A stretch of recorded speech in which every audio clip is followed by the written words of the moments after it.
I'm Grant Oliphant, and this is We Can Be.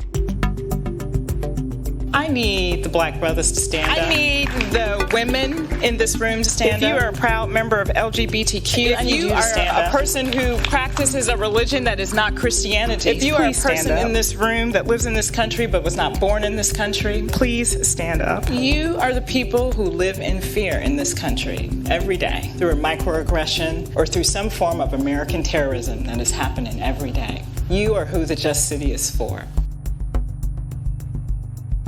The growing Black Lives Matter movement and the COVID-19 pandemic have made crystal clear structural race and class inequities that our country has perpetuated for over 2 centuries.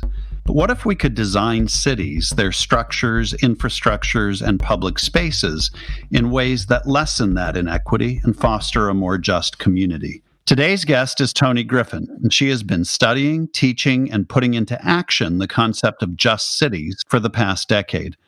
She is professor in practice of urban planning at the Harvard Graduate School of Design and leads the Just City Lab, a research platform for developing values-based planning methodologies and tools. Toni is the co-editor of the 2020 book Patterned Justice, a fascinating look at the process communities can take in identifying the unique values, assets, and opportunities that they can enlist in making their neighborhoods more just. Through her New York City-based UrbanAC consulting firm, she has led trans-disciplinary planning and urban design projects for clients in cities with long histories of spatial and social injustice. In 2016, President Barack Obama appointed Toni to the United States Commission of Fine Arts, and she is a trusted advisor of mayors, civic leaders in Washington, D.C., Memphis, and St. Louis, and more. And I might add, in Pittsburgh and at the Heinz Endowments. Toni, welcome to We Can Be. Thank you so much for having me, Grant. I'm really excited to be in conversation with you today. Well, you and I have known each other for a number of years and worked on a variety of projects, and we've been talking about this issue of how design contributes to inequity in society. I want to start off by talking about how you got there. So you grew up in Chicago and practiced architecture there for nearly a decade, and then you took on the role of Director of Planning and Community Development for the city of Newark under then Mayor Cory Booker. How did those early experiences in Chicago and Newark influence your shift to urban planning and eventually to your deep dive into how thoughtful, people-centered design can facilitate urban justice? My education was a traditional architectural one. I went to the University of Notre Dame, studied architecture in its most traditional sense, the design of buildings and structures. Went on to work at Skidmore, Wellington, Merrill, where most of the architecture work, actually all of the architecture work I did, was not in the United States, but in London and Barcelona. And coming back off of those projects and then switching into urban design and planning was when I had the opportunity to work in my hometown of Chicago and began to understand this broader context of place and making a place, but more importantly, a broader set of actors who are actually involved in the building of cities. The building of cities is a political process. Not only are elected officials and policymakers, but it involves the democratic process of city dwellers themselves. And I just became increasingly fascinated by the dynamics of how cities are built. So for the first time in my professional career, I'm working with people that look like me, community developers, activists, and residents, all involved in this conversation about how to build cities. And then my first real public sector job was actually working for Mayor Anthony Williams in Washington, D.C. And for the first time, really fusing together what it means to design around a political economy, to design around a set of environmental factors, to design around a set of social factors. And what I began to notice in each of these contexts, and certainly then moving into Newark, was that there was this repetition of underlying conditions from city to city in how racially segregated our cities still were, the disparities and inequities, not only in terms of the quality of place in neighborhoods, but the social, environmental, and economic conditions that situated or created those conditions, and that we were still trying to design our way around. That's actually the question I wanted to pick up on, because here we are in this, what many of us hope will be an epic reset in terms of how our society views historic racial inequity. occasioned in part by the murder of George Floyd, by the inequity that has become transparent as a result of the pandemic. It's hard to figure out the place of design in the context of that. So when you talk to people about why the concept of a just city matters, or why those patterns that you just described don't just happen, why does it matter? It matters because there are these cycles of moments where conditions of injustice are revealed to us or amplified. The underlying injustice that sits beneath any of these crises, be it the health pandemic, the justice uprisings, the annual natural disaster that occurs. To me, design, defined very broadly as the design of policy, the design of place, the design of systems, the design of processes, like democratic processes. Design can have a role, I think, in dismantling, facilitating the different types of systems and structures that are at play, whether they be physical or social or economic or environmental, that we have the opportunity to tackle. And I think how we're not only tackling the symptom, but how we're tackling the root cause of the condition. So to introduce the program and the format of the workshop today, I'd now like to welcome to the podium Toni L. Griffin. By 2010, Detroit had become the poster child for an American city in crisis.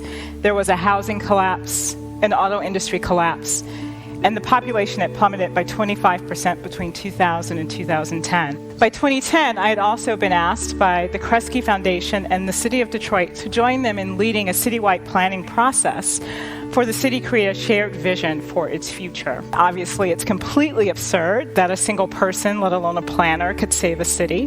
But our profession could play a role in helping the city to think about how it would recover from its severe crisis. You've now looked at so many cities. You're clear that, first of all, there are commonalities in the chronic and systematized injustices in cities across the U.S. You just described some of them. But you also are clear that each city is unique in ways that make a cookie-cutter approach to solving this. There's some magical uniform design template that you can just apply in every city that will make a new type of urban design possible. And I'm curious, if they're different but alike, how you encourage people to think about what are some of those differences from city to city that they need to be mindful of, and how do you consider that in your work? Certainly, there are tactical solutions that are replicable, and certainly there are some underlying conditions that are redundant across cities. Where I think our work at the Just City Lab was trying to intervene was to say that despite those similarities, there are fundamental political, cultural, social differences that dictate how communities have conversations about these difficult issues, how they set up shared values for those issues, and how they measure the outcome and impact. If we can call an injustice an injustice, that's one thing. But not every location will identify the same injustices as critical or primary or essential to what they're experiencing as part of their current challenge. An injustice in the city of Gary is going to look different than an injustice in the city of Austin, at least how they choose to define it. Therefore, the shared value or vision they may have for themselves is likely to also be different. So we wanted to create a tool and a process by which we did not start to create language and rhetoric that became so ubiquitous, it became hard for policymakers and citizens to really discern whether or not interventions we do as planners make a difference, but for them to first articulate a clear and very nuanced and authentic notion of what was unjust about their context, what values were necessary to lean into more justice, and then from that, be able to craft more tactical solutions. What is it like when you see communities use this tool What are some of the successes for you when it is done well? It has allowed people to have difficult conversations that are often rooted in race and class and generation. It's allowed them to more easily find common ground around values that they're aspiring to despite those differences, to then do the deeper and more specific work of futuring interventions, solutions, etc. In doing that, it's allowed people, we find, to be much more articulate about the types of goals and objectives that they're trying to achieve. So the more specific it allows people to get, I think it creates a clear pathway towards the work of developing future outcomes and solutions that are closer to the shared values that they've come to create. And then, the project that we did with you, Pattern Justice, has been a way to experiment with how designers can take that value proposition and translate it into different forms of design action, policy action, programmatic action, building action, open space, natural systems action, or even engagement action. Yeah, so let's talk about the book for a moment and the experience in Pittsburgh, because you've done work across the U.S., across Europe, Africa, South America. You've worked with this amazing range of cities, but you've taken all of that experience and brought it to bear on your observations in 4 Pittsburgh neighborhoods: Beachview, East Liberty, Garfield, Hazelwood, and the Middle Hill District. I'm curious about why those specific neighborhoods and what for you were the most important takeaways from the work that you did there. Well, there are many, many takeaways, so I'll parse them out so that I don't have a long ramble. In consultation with you and other partners, we wanted to make sure to choose a typology of neighborhoods that represented different states of being, neighborhoods that are perhaps more stable, and that's obviously very relative, to neighborhoods that have had a long-standing history of disinvestment, to neighborhoods that have been changing rapidly that some may call gentrification.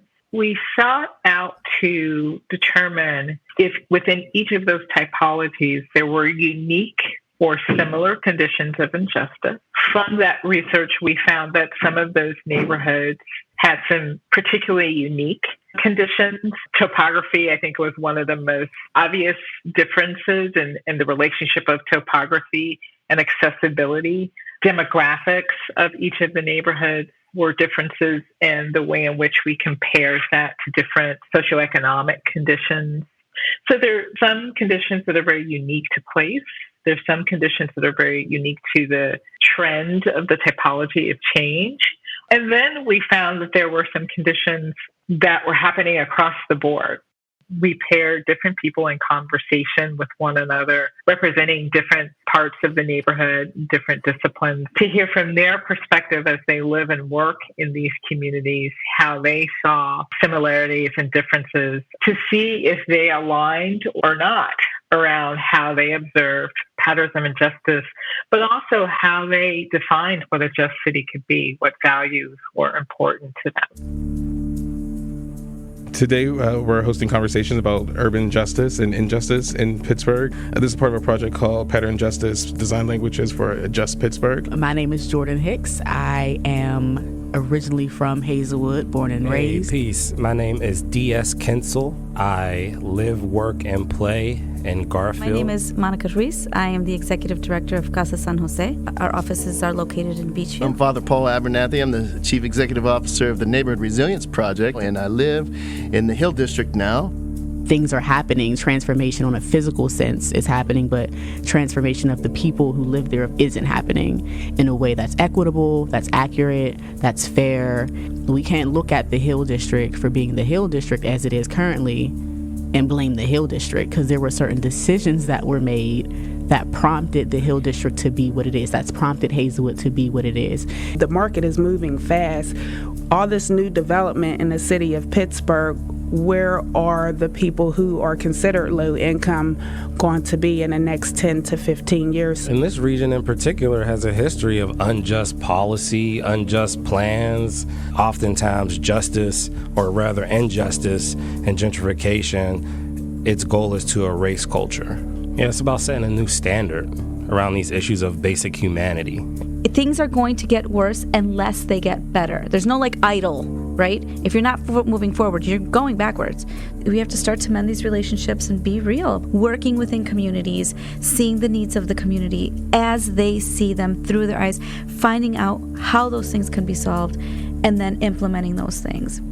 Just so much needs to be done. There's just so much, like the stairs, right? Why is that cone there? Why has that cone been there for so long? Yeah. Like our parks. I did call about it. Good. A while ago, though. It's not good. But like even the parks in Beachview, And what you have done is identify patterns that emerge and how we talk about them. And you actually use this notion of pattern language. Mm-hmm. What would be a good example of pattern language, just to break it down for folks who are listening? Pattern language is the title of a seminal piece of urban design work produced in 1977 by Christopher Alexander. All of my life, I've spent trying to learn how to produce living structure in the world. Towns, streets, buildings, rooms, gardens. The initial ideas that materialized in the published pattern language was, first of all, of course, just to try and get a handle on some of the physical structures that might make the environment nurturing. And secondly, to do this in a way that would allow this to happen on a really large scale.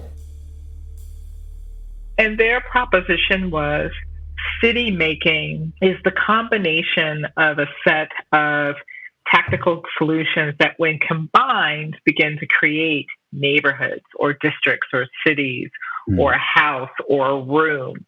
There's a combination of over 400 patterns within his book, and it walks the reader through the way in which you can begin to look at a set of problems, combine a set of patterns to create a particular set of outcomes. We took the foundation of that structure and we applied that Just City lens to that. So we're wanting to understand the more political and cultural implications of the problem. Is it something that is contributing to an injustice? So that the work we do as designers is now trying to remediate for that injustice. Some of the interesting patterns that we came up with organize themselves into these three big categories. One is what you call the space of the public, where we're talking about the public realm, that with which we all should feel equal rights and responsibilities for. So that's parks and streets and your beautiful topography. A second category was related to neighborhood change. So that's everything from our commercial corridors to how development happens, housing, and even looking at the issue of vacant land and vacant buildings. And then our third category of patterns, which was around something we called mind, body, and soul. Here we were really looking at the intersection between people and place, how health affects our body, and that has something to do with spatial environment and the health of our environment. Identity, how we see ourselves reflected in the built environment, our notions of belonging, notions of memory, because there were some neighborhood typologies that did suffer from vacant land, how that loss of memory, cultural memory, place memory, exists. And then the last one, it was around social connection, the way in which design can facilitate better social interaction, belonging, safety, and security. So within those three different categories, we came up with 50 patterns of injustice and a corresponding pattern of justice to address that condition. We have designed in our Just City lab the Just City Index. Its goal is to expand the language we use to articulate what it means to have a just city, not just relying on something called equity, something called sustainability, something called resiliency. Because those frames typically come with a definition and they ask you and your community to fit it. This index of 50 values asks you to take those 50 values into your community and have your community craft the manifesto for what it means to be just for them.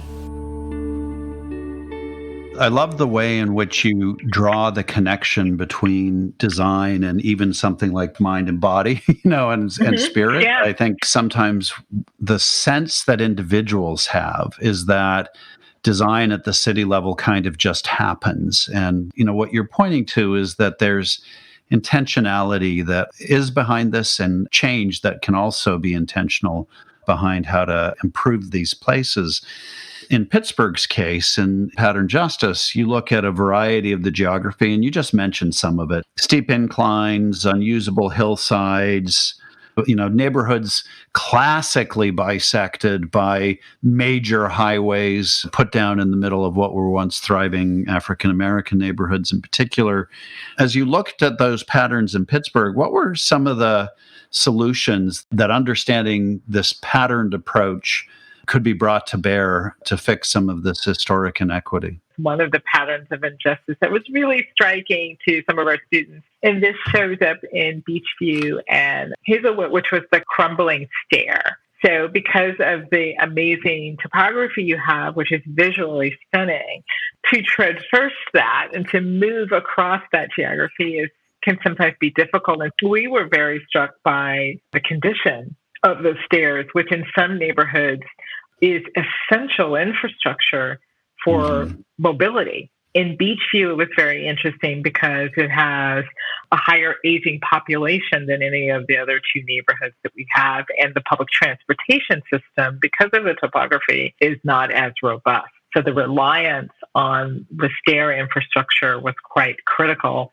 And so the students were very drawn to this as a very essential pattern of injustice that existed. One student came up with Bright City Steps, and this was an initiative to invest in the public works infrastructure of the stairs through design and lighting mechanisms, and came up with fairly inexpensive ways to create railings, lighting, different types of tread and risers, activation of lighting when someone uses it that's motion censored. So it's important that it be visible, well lit, that they invite someone to use them safely in order to create not only greater access and mobility, but to also create the values of beauty, security, and safety.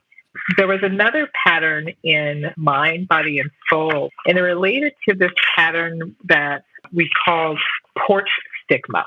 So what's really wonderful about Pittsburgh... Yeah, I love that one, by the way. Yeah, it is such an iconic architecture across all the neighborhoods that we found. But there is this kind of stigma to how well they're maintained, what you do and don't put on it. And it's very much tied to socioeconomic conditions. And so in the pattern of justice called Porch Pride, it actually creates this summer event to actually celebrate the different type of quirky porches and porch culture that exist in different neighborhoods. There would be a way for communities to create a porch crawl, like an arts crawl or a progressive dinner. And it could be promoted to different neighborhood groups, getting people out of their own neighborhood and seeing what porch culture is like from community to community. It could be something that attracts tourists that are not from the region. But there would also be a way to subsidize this by funding artists and local organizations to create events and programming around the neighborhood identity, learning neighborhood histories, understanding the role of the porch in creating community. So it was also a way to deepen social ties and social capital within community, and to destigmatize the notion of a certain aesthetic of place tied to race and class. You always speak in terms of the assets of a place. You know, you're not shy about identifying issues that have to be dealt with, but you don't have a deficit mindset in the way in which you approach challenges. And I'm wondering, is there a city, as you've done this work, that you think is particularly doing things well or has done something especially right in regards to just design? You know, I think many cities have unique examples of the ways in which they're trying to do this work.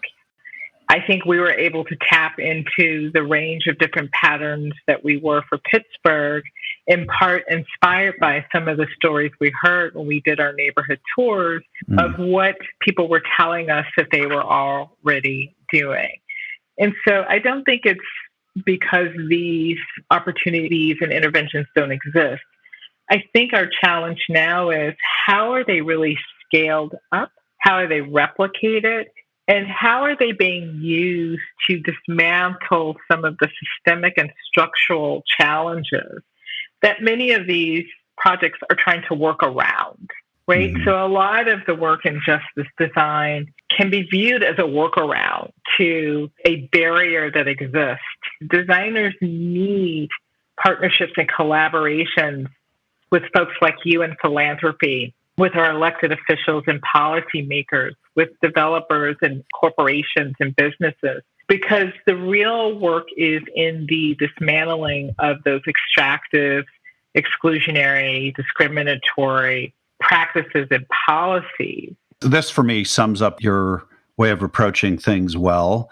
In talking about St. Louis, you basically said, and I'm paraphrasing, but you said, St. Louis has 99 problems, but it also has 99 opportunities too. And here I am quoting, eradicate divides, correct inequalities, and advance innovation and justice. You know, when we think about from a design standpoint that some of the patterns of injustice have been laid down with pretty heavy infrastructure that seems so hard to change, is it fair to say that we really have as many opportunities as we have challenges, do you think? I do. Excellent. Care to elaborate? If I didn't, I wouldn't be creating these design studios and challenging my students to create these volumes of interventions. And so you just quoted from another publication we did for a St. Louis-based studio, where those students actually identified 99 conditions of injustice and created 99 solutions for justice. So I do believe that those opportunities are out there. And I think the grand experiment was not only trying to prove that that is true, but to help us all see by revealing the specific types of conditions that contribute to injustice more clearly, and by naming them as such. The intent was to create a different type of urgency that perhaps would point us in different directions of solution. Actually, there's another piece of your work that I think of in the context of the present moment. In 2015, you and your team were major contributors to a study called Public Life and Urban Justice in New York City's Plazas. And that report investigated the real and potential impacts of public space design on urban justice. Now we're in a period of time when the Black Lives Matter protest has brought the fight for equity and justice to many of those same public spaces, not just in New York, but around the country. Have you seen an increase in your work as a result in terms of the implications of design of these public spaces for the racial justice movement? Not specifically the public space work, just an interest in general around our collective responsibility to participate and engage in change. For African Americans in the field of design and in the field of design, architecture, and planning in particular, there was a push towards the design sector to think more critically about the role we play in contributing to those spaces of injustice, but more importantly, what are we now going to do about it? I don't think we all have the right tools of language to even name the problem, let alone name the solution. And so in the school where I teach, Harvard's Graduate School of Design, the first reaction was to think of things to do, the what. And what we're learning now is to first ask ourselves the why. Why does it matter to us individually and as a faculty and as a school that we should care about social justice, that we should care about anti-Black racism, that we should care about dismantling white supremacy, that we should care about justice and equity? And so then that'll get us back to, what does this mean for public space? What does this mean for engagement? What does this mean relative to how we invest in cities? And then allowing us to create this tool for both you and your partners and communities to create new solutions for the problems that exist. Terrific. The name of this program is We Can Be, and we always ask our guests to complete that thought because it can be understood as an incomplete thought. We can be what? We can be more just. Toni Griffin, thank you so much for being with us today. It's been a delight. So this has been an incredibly rich conversation. Some of the takeaways that will stick with me just begin with the idea that there are patterns of injustice that occur in the physical realm that are a result of disinvestment, devaluation, environmental problems, geography, topography. They become baked into the way in which patterns of justice and injustice exist in our society, but that also means that we can design differently. The patterns may be similar, but the solutions really depend on what individual communities have experienced, how they define injustice, what rises to the surface for them. And that's why we need tools like the Just City Index to help us understand a different way of solving the problems in every different community. And I love the way in which pattern justice breaks those out. The space of the public, the neighborhood change that neighborhoods experience, and qualities of mind, body, and soul. And if you want to take away two metaphors for that, the crumbling stair and porch stigma are the perfect metaphors. The crumbling stair is not just a symbol of community decline and neglect.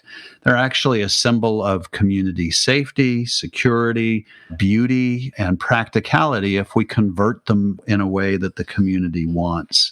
What many people may judge about somebody else's porch can become a beautiful expression of the quirkiness of an individual neighborhood and community and become an asset when we view it collectively. Toni spoke at length about assets, about not viewing the world through a deficit lens, but about the collective possibility that exists, that if we start thinking in terms of opportunities, we all can think about ways we can contribute to solving the problems of patterns of injustice. Patterned behavior, the things that we just keep doing because they're what we've always done, the only way we disrupt that is being aware of what's going on, identifying the patterns, and asking the question that Toni so powerfully did about the why. Why do we do this? And why can't we change it? And that awareness, coupled with tools that allow us to leverage it, can lead us into a completely different space, remaking the patterns to become patterns for justice as opposed to injustice.